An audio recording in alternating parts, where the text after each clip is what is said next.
নবম শ্রেণী তোমাদের রায় ও মার্টিন প্রশ্নবিচিত্রার ভূগোল বিষয়ের প্রথম পর্যায়ক্রমিক মূল্যায়নের 1 নম্বর স্কুল আর মধ্যশিক্ষা পর্ষদ যে প্রশ্নপত্র সেই দুটো স্কুল অলরেডি কমপ্লিট হয়ে গেছে। আজ আমরা 2 নম্বর যে স্কুলটা এই স্কুলটা কমপ্লিট করবো। ওকে, তো আমাদের চ্যানেলে কিন্তু এরকম পরপর ভিডিও পাওয়ার জন্য তোমরা কিন্তু অবশ্যই চ্যানেলটিতে সাবস্ক্রাইব করে রাখো ও পাশ থাকা বেল আইকনটি প্রেস করে রাখো। 2 নম্বর স্কুল কী আছে? ব্যাটরা এমএসপিসি হাই স্কুল। আমরা এই স্কুলটা কিন্তু কমপ্লিট করছি। ওকে, তো একের দাগের কী আছে দেখো, বিকল্পগুলি থেকে সঠিক উত্তর নির্বাচন করে লেখো। কী আছে? একটা পৃথিবীর মেরু ব্যাস ও নিরক্ষীয় ব্যাসের মধ্যে পার্থক্য। এটা কথা হবে, এটা হবে 43 কিমি, অপশান সি। তাহলে কী হবে? পৃথিবীর মেরু ব্যাস ও নিরক্ষীয় ব্যাসের মধ্যে পার্থক্য হচ্ছে 43 কিমি, অপশান সি। দুইটা, খনিজ তেলের উত্তোলক সংস্থাটি হলো, এটা হবে ওএনজিসি। ঠিক আছে, অপশান বি হচ্ছে কি ওএনজিসি। তিনটা, উত্তর গোলার্ধে দীর্ঘতম রাত হয়, এটা হবে 22শে ডিসেম্বর, অপশান সি। এটা কী হবে? 22শে ডিসেম্বর। এবার হচ্ছে 4টা, সৌরজগতের দ্বিতীয় বৃহত্তম গ্রহটির নাম কি? সৌরজগতের দ্বিতীয় বৃহত্তম গ্রহ হচ্ছে শনি, বৃহস্পতি কিন্তু নয়। ঠিক আছে, শনি হচ্ছে দ্বিতীয় বৃহত্তম গ্রহ, সবথেকে বড় গ্রহ হচ্ছে কি বৃহস্পতি। ঠিক আছে, এবার চলে আসো এই পৃষ্ঠাতে।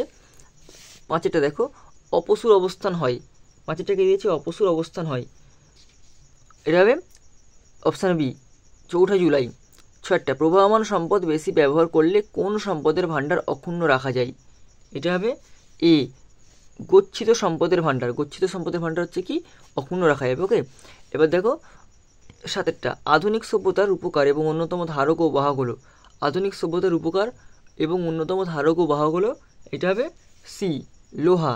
ওকে, এবার চলে আসো বিভাগ খ। বিভাগ খ কি দিয়েছে? সত্য মিথ্যা নির্বাচন করো। একটা, আমরা পৃথিবীর সামান্য অংশ দেখি বলেই পৃথিবীর সমতল বলে মনে হয়। তাহলে এটা কী হবে? এটা সত্য হবে, টি হবে। ওকে, বা সত্য। এবার দেখো 2টা, পৃথিবীর মেরুবৃত্ত প্রদেশীয় অঞ্চলে আবর্তন বেগ বেশি, এটা হবে মিথ্যা।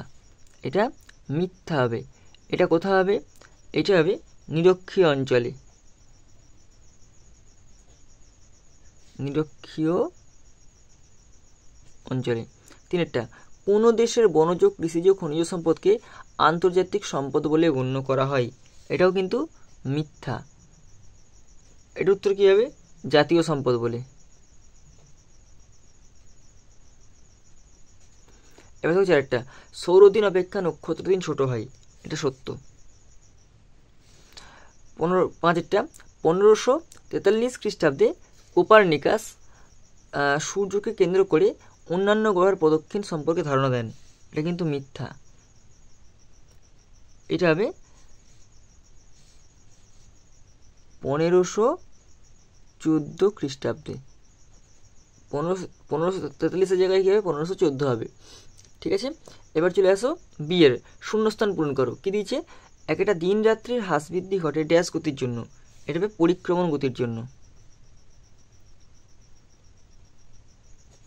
2টা, ভারতের বিদ্যুৎ শক্তির বৃহত্তম উৎস হলো, ভারতের বিদ্যুৎ শক্তির বৃহত্তম উৎস হলো, এটা হবে কি তাপবিদ্যুৎ। 3টা, হাইড্রোজেন ও কার্বনের সমন্বয়ে গঠিত এক প্রকার ড্যাশ তরল খনিজ তেল, এটা হবে জ্বালানি। ড্যাশ হলো সর্বোচ্চ মানের আকরিক লোহা, ম্যাগনেটাইট।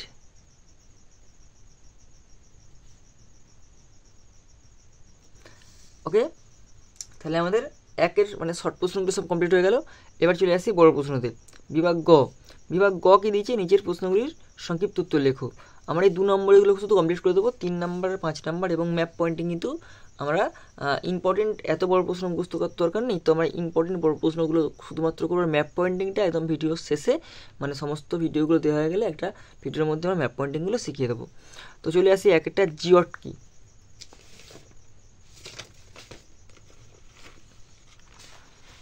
দেখো জিওট কি, দেখো 1873 সালে জিওট শব্দটি প্রথম ব্যবহার করেন জার্মান গণিতবিদ জোহান বেনেডিক্ট লিস্টিং। গ্রিক শব্দ জিও ও ইডিয়স মিলে জিওট শব্দটির উৎপত্তি। জিও অর্থাৎ পৃথিবী এবং আইডস অর্থাৎ শব্দের অর্থ হচ্ছে দেখা বা দেখতে বা দেখা। জিওট শব্দের আবিধানিক অর্থ পৃথিবীর মতো দেখতে। ওকে, এবার সংজ্ঞা চলে আসি আমরা। মহাদেশগুলির উপর দিয়ে খাল কেটে মহাসাগরগুলি যুক্ত করলে সারা পৃথিবীব্যাপী একটি গড় সমুদ্রতল বা জলপৃষ্ঠ বিশিষ্ট পৃথিবীর অবয়ব পাওয়া যায়।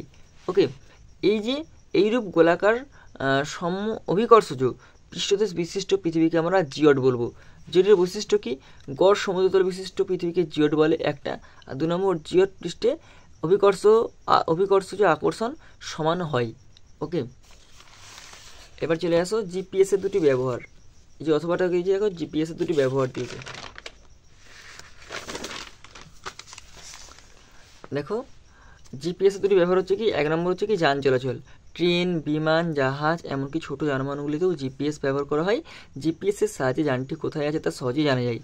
আরেকটা কী আছে, অপরাধ দমনে ব্যবহার। দেখো জিপিএসের সাহায্যে মোবাইল ফোনের অবস্থান থেকে অপরাধীদের ধরা যায়।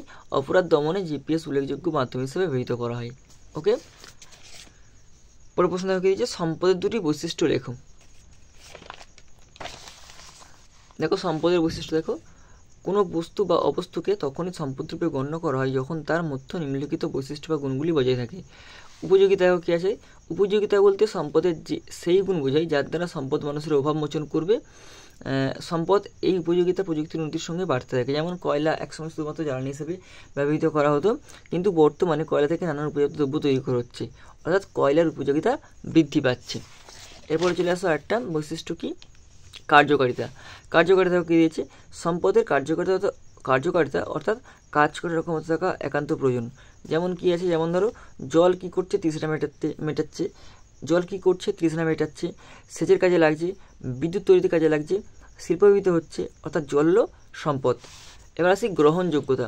কেবলমাত্র সামাজিক ও ধর্মীয় বাধা নিষেধ ছাড়া সম্পদ সকলের কাছে গ্রহণযোগ্য উপাদান। কিছু খাদ্য সকলের কাছে গ্রহণযোগ্য নয়, কিন্তু খাদ্যশস্যরূপে ধান, গম বা এগুলো সর্বত্র কিন্তু গ্রহণযোগ্য। আরেকটা কি হচ্ছে সীমাবদ্ধতা। প্রবাহমান সম্পদগুলি অফুরন্ত মনে হলেও দীর্ঘকালের বিচারে এরা সীমাবদ্ধ। যেমন জল, বায়ু অতিরিক্ত ব্যবহারে দূষিত হলে তার কার্যকারিতা হ্রাস পাবে। ওকে, এরপরে চলে আসো অপ্রচলিত শক্তি ব্যবহারের দুটি সুবিধা লেখো। এটা দেখো, অপ্রচলিত শক্তি ব্যবহারের দুটি সুবিধা হচ্ছে কি, পূরণশীল সম্পদ। 1 নম্বর কি সুবিধা দিয়েছি, পূরণশীল সম্পদ। অপ্রচলিত শক্তি উৎস অফুরন্ত বা পূরণশীল, এগুলি ফুরিয়ে যাবে না। 2 হচ্ছে কি দূষণমুক্ত। এই শক্তি উৎপাদনে পরিবেশ সরাসরি দূষিত হয় না। আর কি সহজলভ্য। এই শক্তি উৎসগুলি পৃথিবীর ছড়িয়ে আছে।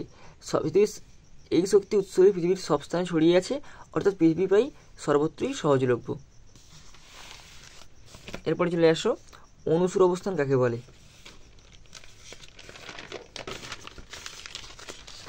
দেখো অনুসুর অবস্থান দেখো, পরিক্রমণের সময় 3রা জানুয়ারি পৃথিবী থেকে সূর্যের রৈখিক দূরত্ব কমে দাঁড়ায় প্রায় 14,70,00,000 কিমি। এই দিনকে অনুসুর অবস্থান বলে। অনু অর্থাৎ নিকট আর সুর অর্থাৎ সূর্য। এর প্রভাব কি? এই সময় সূর্যকে একটু বড় দেখায়। পৃথিবীর পরিক্রমণ গতিবেগ এই সময় সামান্য বেড়ে যায়। দেখো চিত্র এঁকেছি, দেখো অপসুর অনুসুর, এদিকটা হচ্ছে অপসুর, এদিকটা হচ্ছে অনুসুর। তোমরা কিন্তু চিত্রটা সঙ্গে সঙ্গে এঁকে দেবে। ওকে, এরকম করে লিখে দেবে, দেখতে পেলে। এরপরে চলে আসো উত্তরায়ণ কাকে বলে। উত্তরায়ণ দেখো, উত্তরযুক্ত আয়ন। উত্তর অর্থাৎ উত্তর দিক, এবং আয়ন শব্দের অর্থ হচ্ছে কি পথ। দেখো 21শে মার্চের পর থেকে 23শে সেপ্টেম্বরের আগে পর্যন্ত সময় পৃথিবীর উত্তর গোলার্ধে সূর্যের দিকে হেলে পড়ায় আপাতদৃষ্টিতে সূর্য পৃথিবীর উত্তর দিক থেকে ঘেঁষে গমন করে বলে মনে হয়। সূর্যের এই উত্তরমুখী গমনকালকে আমরা কী বলবো? উত্তরায়ণ বলবো। ঠিক আছে, তাহলে আমাদের প্রশ্নের মান 1 এবং প্রশ্নের মান 2 এইগুলো কিন্তু কমপ্লিট হয়ে গেল। তো আমাদের চ্যানেলে কিন্তু এরকম পরপর আরও ভিডিও পাওয়ার জন্য তোমরা কিন্তু অবশ্যই চ্যানেলটি সাবস্ক্রাইব করো ও পাশ থেকে বেল আইকনটি প্রেস করো।